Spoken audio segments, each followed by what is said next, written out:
తాకట్టులో ఉన్న బంగారాన్ని విడిపించి ఆ రోజు ఆన్లైన్ రేటుకే మేము కొంటాం. Sharma gold company. గురుగారు, జూన్ మాసం మీనరాశి వారికి ఎలా ఉండబోతుంది? వీరికి గ్రహస్థితిగతులు ఎలా ఉన్నాయి? ఏ రకంగా సపోర్ట్ చేస్తున్నాయి? తప్పకుండా అమ్మా. మీనరాశి అనగానే మనకి పూర్వభాద్ర 4వ పాదం, ఉత్తరాభాద్ర 1, 2, 3, 4 పాదాలు, రేవతి 1, 2, 3, 4 పాదాలు. ఈ నక్షత్రాల సమూహం వచ్చేసి మనకి మీనరాశిలోకి వస్తుంది.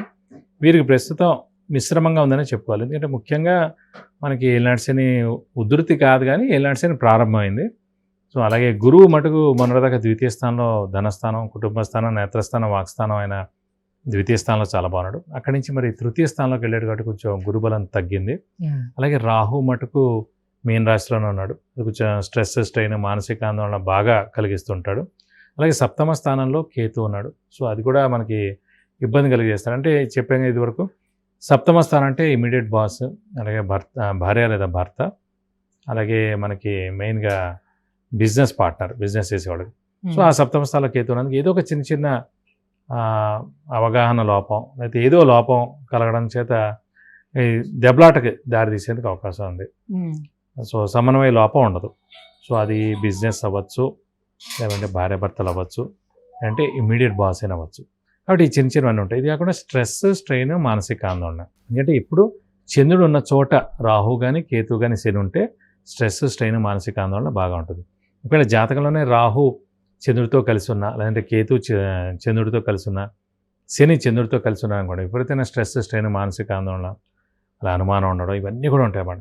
కాబట్టి ప్రస్తుతం మీన రాశి వారికి ఆ రాహు ఆ రాశిలో ఉండేప్పటికీ అనవసరమైన ఆలోచన తినేస్తోంది.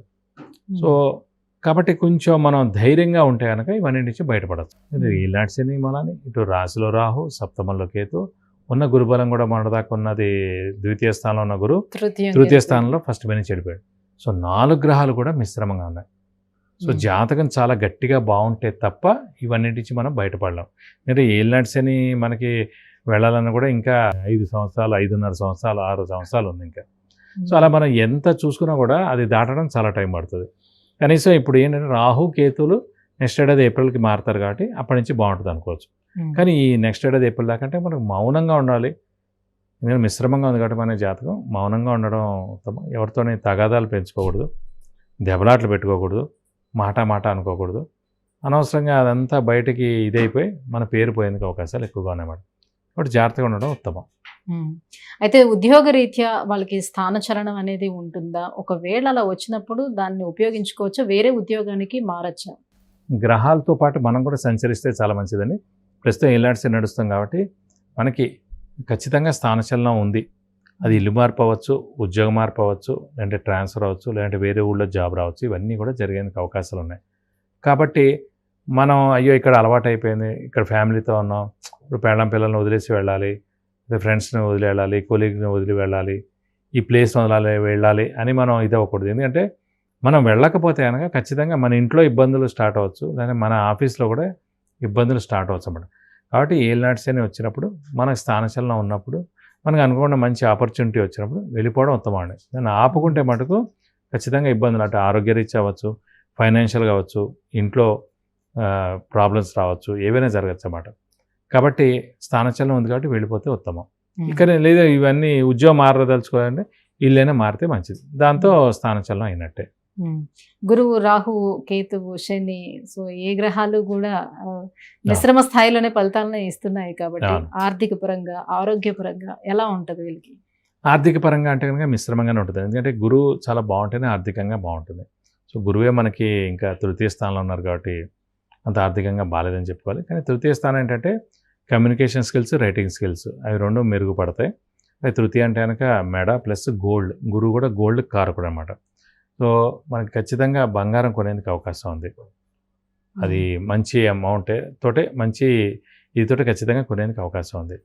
అలాగే ఆరోగ్యపరంగా మటుకు మిశ్రమంగా ఉంటుందని చెప్పుకోవాలి. ఎందుకంటే ఏలినాటి శని ఉధృతి ఎక్కువగా ఉంది కాబట్టి. అంటే ఇంట్లో పెద్దవాళ్ళు కానీ, చిన్నపిల్లలు కానీ, గృహిణులకు కానీ, లేదంటే ఈ రాశి వాళ్ళు ఎవరైనా కానీ వాళ్ళకు కూడా కొంచెం అనారోగ్యం చేసేందుకు అవకాశాలు ఎక్కువగా ఉన్నాయి.